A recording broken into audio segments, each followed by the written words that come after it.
The good news is we're democratizing tech. The challenging news is we're democratizing tech, which means you now can have 8 to 12 people do what effectively only the CIA and KGB could do 40 years ago.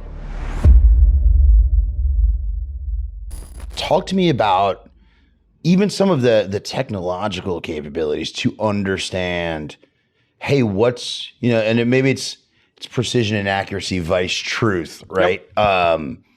Which is an obtuse way to say, like, let's talk a little bit about data poisoning and about the ability to sort of shift perceptions, both at the human level, which we were kind of just getting into, but also at the sensor level and that collector. Where do you see in there? Right. So again, recognizing some of this is both born from my work with VentSurf and the People-Centered Internet Coalition, also born from my own experiences where we had that flood of bots, and they were probably for political purposes, but they were trying to manufacture the appearance of a large number of people. Yep. Rudimentary.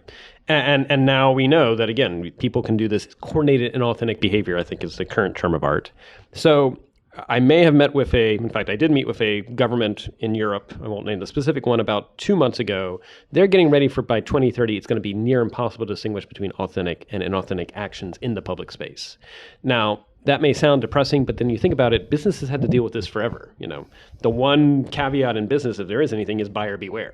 So I think it's almost like we don't want to make people so paranoid that they don't trust anything, but they've got to learn if something's manipulating your emotions or getting a rise out of you, that might be coordinated. And it might be a purpose. And so let's get to data poisoning. So back in 2019, a fellow colleague, Ray Wong, and I, we wrote an article for MIT Sloan trying to think about people-centered approaches to neural networks. And it was recognizing that, neural networks are only as good as the data they're trained on. For better or for worse, unfortunately, with the current generation of Gen AI, that's essentially, that's opaque to most users. We don't know what they were trained on. And so that's a bit of a problem. But one thing we said is for companies and for governments that are using neural networks, generative AI, you've got to think about your trusted data pool. What have you done to sort of vet that as being reliable? But the same thing is you can't just wait, because if you just keep that data you've always had and you don't bring in new data, you're going to fall behind. You're going to lose relevance. So how do you bring in new data? What is the combination of human and machine processes to vet that?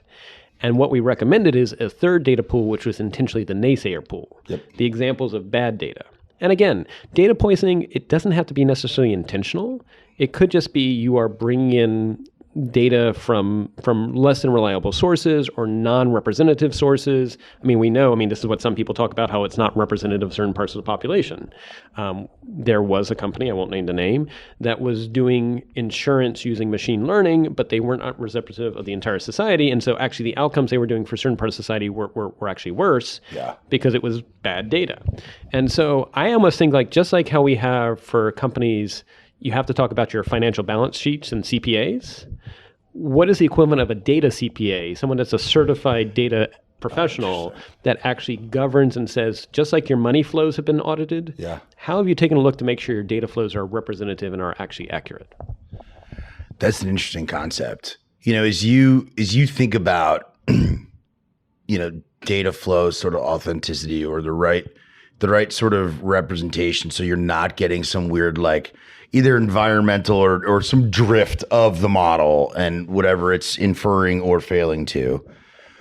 What does that look like from a governance layer, sort of as we're moving clearly into what's going to be a crazy election cycle? Oh yeah, well, and so a couple of things is the time, like you said, we opened up with the idea that time horizons are getting massively crunched.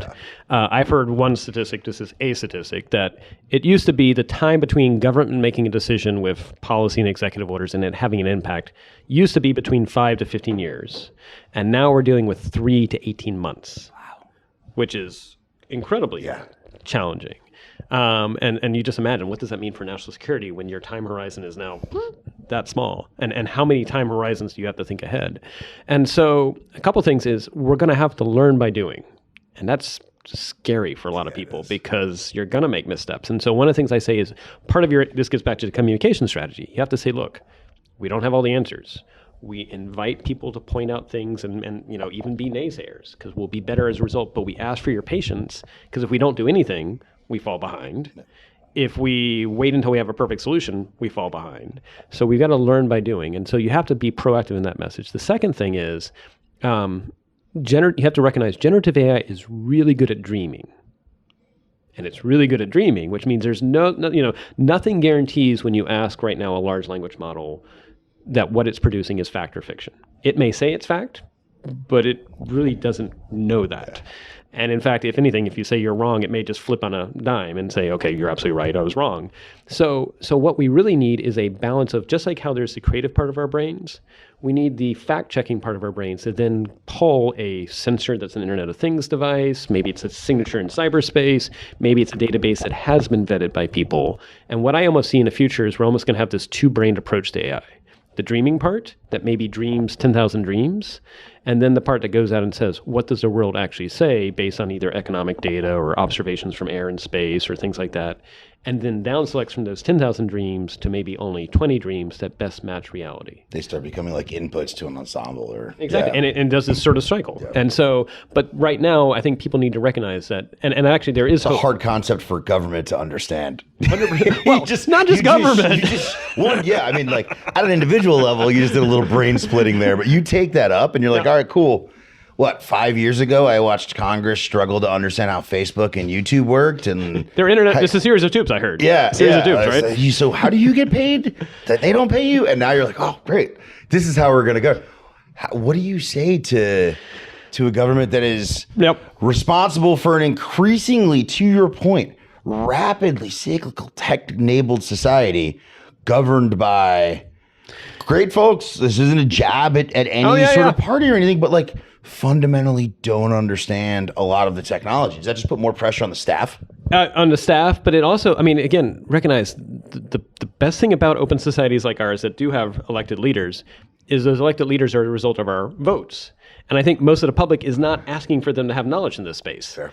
Or their staffers, and so that's a good point. we give them that we're sort of seeding that space. Yeah. Now, and then the other thing is, so I was part of a team that included Greg Treverton, who was former chair of the National Intelligence Council. This was back in 2018, 2019. We looked at the last 20 years, and we found that the number of nonpartisan senior executives were going down percentage-wise, and the number of political ones were increasing for both sides of the aisle. And that's not to fault them in the sense that I think both parties feel like things are getting crazy and out of control. And so they want their close friends. I mean, I saw this unfortunately, when 9/11 anthrax happened, whether you were at the FBI, whether you were at the CDC, the top leadership called in their close friends, but they hadn't practiced and rehearsed. And so it's almost like at a certain point in time, you got to say to them, look, I know you got political pressures. I know you want to get reelected. But if you only call in your close friends, they're not going to have this bench depth. And so it's trying to negotiate that. How do you trust nonpartisans? Because I dare say, as a nonpartisan, I think we're more shot at than rewarded at the moment, and may take things getting ahead. The other thing is I try to remind people Project Corona, which of course you know, but for folks who don't know, 1959, launch a rocket that would take photos of the Soviet Union. And this was 1959, so before Apollo and everything like that. And then it would parachute a film canister that would be picked up by a helicopter or a plane before it landed in the ocean, or after it had like 24 hours before they pick it up. The first 13 rockets blew up. It wasn't until rocket attempt number 21 they finally succeeded. And of course, it helped win the Cold War, but it was later declassified in the mid-90s, bought by a company called Keyhole that was bought by Google to become the basis of Google Earth. So I often say, government is innovative, they just don't monetize it, they leave it to others. But think about it, 1959, if we were trying to do that now, rocket explosion number 4 or 5, even Elon Musk has said he'll be bankrupt. Congress would probably be having hearings saying, waste the taxpayer dollars. And we would have lost this really key venture that was good for both national security as well as eventually for making sense of the planet. So the question is, are we at I don't want to use the word war fitting because that's the wrong word. Are we at a position that recognizes just how challenging this world is? And can we create a few safe spaces? There's certain things you always have to have the trains run on time and everything like that. So you don't want to be risky. But if we don't have that adventure experimental spirit, both from the private sector and the public sector, that's death. Yeah. So as we sort of round into, and I'll frame this as loose as I can. Sure. As we sort of frame into the next year that is going to decide, right, the next, not just that sort of administration cycle, but, the 24 to 48 month sort of policy tail that sort of all these have. And as you are watching sort of a rapidly changing geopolitical landscape juxtaposed with an ever shortening sort of tech cycle, and you're going to get the hardest, but structured question. But the hardest one is, given all of that, right? The totality of change, the volume, the velocity, sort of all of that. If you could take a wand and do one thing, it works, it sticks, you don't have to caveat it at all. What are you doing? I would recommend, as soon as possible, announcing 3 national initiatives that involve data, that involves the stakeholders and AI to show the way forward. And at least 2 of the 3 would be civilian in nature. Maybe 1 is national security. 1, I'm going to give a shout out to an effort. I'm just saying this is one effort. Birth to 3. It's the idea that everyone in the United States, from when they're born to the age 3, should get the physical, mental, and emotional care they get. Right now, that involves filling out forms. You got to show up. If you're a single caregiver, you're probably busy already working 1, if not 2 jobs. I've seen ideas to actually have that through SMS text messaging. So you don't even have to have a smartphone. Can you say, I'm looking to try and get the following services for my infant? How do I do that? I think that would show people that AI is not the Terminator. Yep. It is not HAL 2000, whatever. It is actually something that can be useful, but it also shows how we can do delivery of services to people in a more conversational mode, whether it's through text or voice or whatever like that. That would be the first one. Second one, use of spatial standards. And I know this sounds kind of crazy, but I've seen some efforts that use IEEE spatial standards to say everything on the planet has an XYZ coordinate. Yep. And you can actually say boundaries to it. You can say, like, drones shouldn't fly through buildings. Cars shouldn't go off the road. And so begin to use spatial standards as a way to have AI, trust in AI before it's even processing something, as opposed to right now, we're often doing filtering after it's processed something.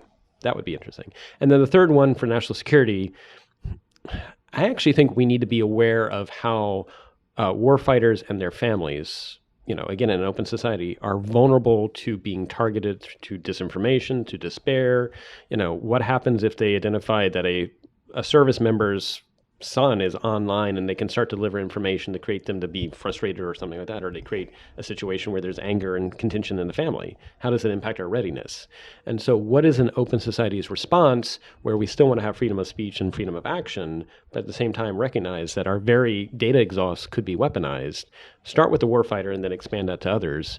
Because I think we need to do that. I mean, you and I probably were in the OPM breach, just saying. Oh, yeah. And that was just tip of the iceberg. And so, but again, pick 3 projects, because I think the new way to do things in this rapid era is not to wait till you have perfect policy and perfect tech, but instead pick 3 things and actually have top cover from the Congress and the administration saying, look, we're going to learn by doing, much like Project Corona.